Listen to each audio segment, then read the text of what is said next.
Hello অ্যাসপিরিয়েন্টস, আমি আবারও চলে এলাম তোমাদের নতুন একটা চাকরির আপডেট নিয়ে। যারা এখনও আমাদের চ্যানেলটিকে সাবস্ক্রাইব করেনি, অবশ্যই চ্যানেলটিকে সাবস্ক্রাইব করে বেল আইকন ক্লিক করে দিও। পোস্টটির নাম হলো আইবি বা ইন্টেলিজেন্স ব্যুরো, অর্থাৎ গোয়েন্দা বিভাগ।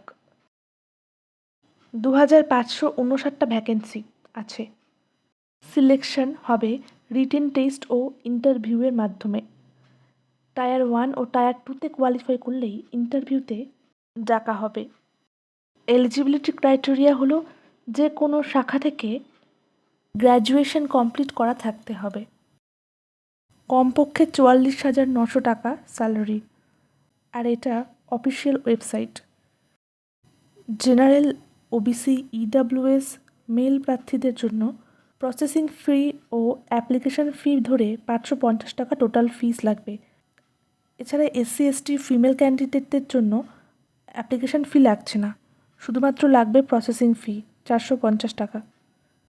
টায়ার 1-এ অবজেক্টিভ টাইপের কোয়েশ্চেন থাকবে, 100টা এমসিকিউ সলভ করতে হবে 1 ঘন্টার মধ্যে। 1/4 নেগেটিভ মার্কিং থাকবে। মিনিমাম কোয়ালিফাইং মার্কস জেনারেলদের জন্য 35, ওবিসিদের 34, এসসি এসটিদের 33 ও ইডাব্লিউএস প্রার্থীদের 35 নাম্বার পেতে হবে টায়ার 2তে সিলেক্ট হওয়ার জন্য। টায়ার 2তে থাকবে descriptive type, essay writing and English comprehension and precis writing. এখানে সিলেক্ট হলে ইন্টারভিউতে ডাক আসবে। তোমরা চাইলে এই এক্সামের সিলেবাস নিয়ে ডিটেলসে আলোচনা করে দেব। এই এক্সামের নোটিফিকেশান আসবে মে মাসের লাস্ট উইক বা জুন মাসের ফার্স্টে। প্রিপারেশন নাও এখন থেকে।